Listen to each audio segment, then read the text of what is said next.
By the time we got to the race, we were really functioning as a well-oiled machine. The car is still on? Fortunately for us, Stanford University provides cash support, but we still operate on a pretty tight budget when we're in Australia. We weren't dining out every night, but no, we're not starving. And also, this is partly because the team tries to put most of our money into racing. You can live on PB&J for a while. The one large expense that our team members have to personally cover is the flight ticket to Australia. And for many members of the team, that's a barrier that prevents folks from being able to go to Australia to experience racing in the outback. In addition to the solar car itself, our team has a convoy vehicles that we use to support the race car. So this year Volkswagen provided us with 4 vehicles to use, and our team picked up those vehicles in Melbourne, Australia. The first vehicle that we have in our convoy we call the Scout car. For one, the Scout vehicle is responsible for collecting live weather data just ahead of our team and reporting that back to the rest of the convoy. They'll also report if there's any kind of new road hazards we wouldn't expect.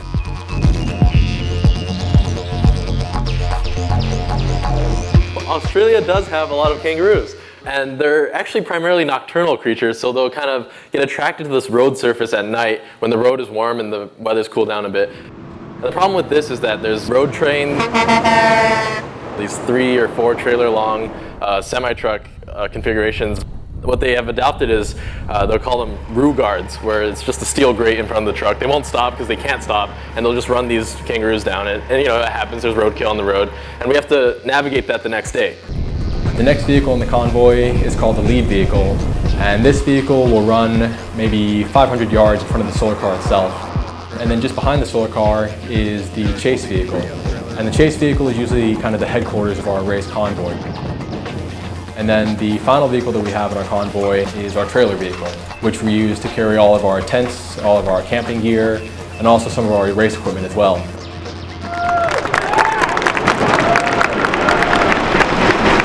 All the teams today got a chance to race their cars around the Hidden Valley racetrack, and the team's racing time on the racetrack is what the officials use to determine the grid order for this year's race. Well, it's a little bit nerve-wracking to be the one doing the hot lap, just because the whole team's kind of counting on you. Everyone's worked really hard to get us here.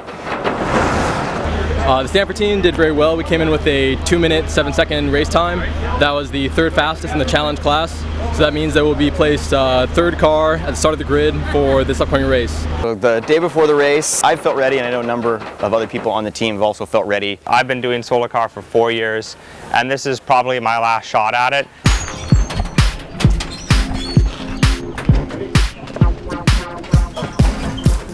So today is race day. It's a little surreal to be here.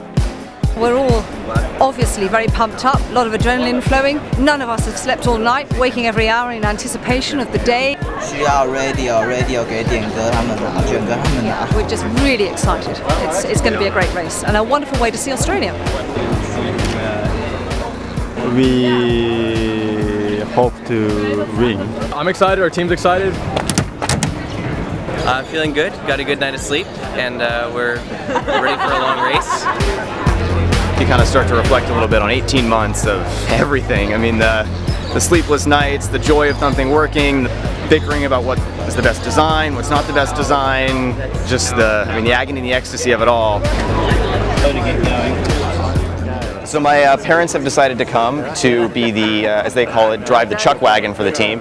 Like my wife says, we're chief cooks and bottle washers. We're making sure that the team stays full. We're the cookies. They'll be making our food and just handling the food logistics for the whole trip. The nice thing about that is it means the team doesn't have to worry about food. They can take a big chunk of work off of the team and leave us to sleep and make sure the car goes really fast. Really excited. It's been a long process, and here we are. The door was, at Thanksgiving 2 years ago, was a piece of cardboard, and he was, designing it. So it's just fun to see it go from the idea to this. The other guy that came was named David Olson. He was a fantastic asset to have because he knew outback weather really well. I believe that at the present time we're looking at some bad weather towards the last day, what we hope to be the last day of the race. if we can get there and fast enough, we should be able to avoid the worst of it. And then if we don't go fast enough, we could run into some bad weather near Adelaide. With a solar panel, you can see your power drop to near zero with a cloud in front of the sun. And we think that if there's enough sun, that we should be able to have enough energy in our batteries to make it down to Adelaide. But it's really kind of a scary game to play when you don't know if you're going to make it to the very end. I'll be driving the first shift, which is exciting, but it's probably one of the more complicated shifts just because you're in real city traffic. The nice thing is I've got, the convoy knows what to do, we're rehearsed at this, we've done this, we're ready to go racing. On the first day of the race, the teams are released off the starting line every 30 seconds or every minute or so.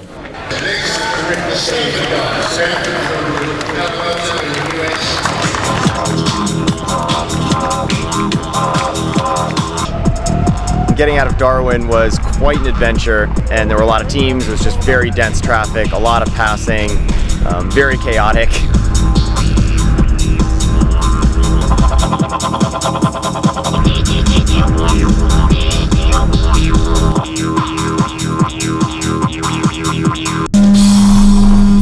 Over the course of the race, there's 9 or 10 control points that teams hit in the biggest cities on the Stuart Highway every few hundred miles. The biggest cities might be a city with a population of 30.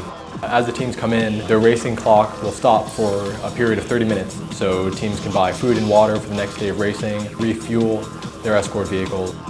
This control point will do a little bit of work on the car that's a little bit superficial, so things like checking for bugs on the array, making sure the tire pressure is okay. Basically the thing is that you want to evaporatively cool the array, and as they heat up then we start spraying it.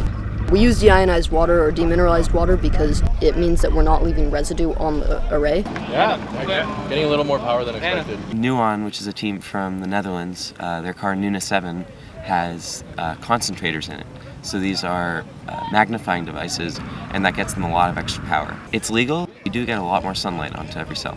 Nuna and Twente are in front of us. We passed Michigan a short while ago.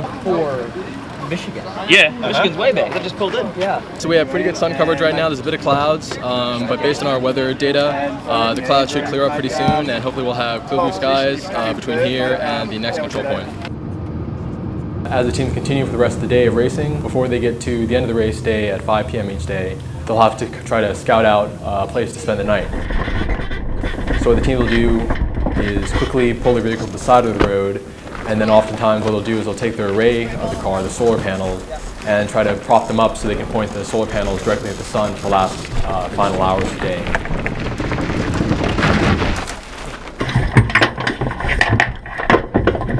Finally being in the race was definitely exciting, although that sort of wore off after the first hour, and then it was just a struggle to keep wiping the sweat off your face, and but it was a good time. 3, 2, 1.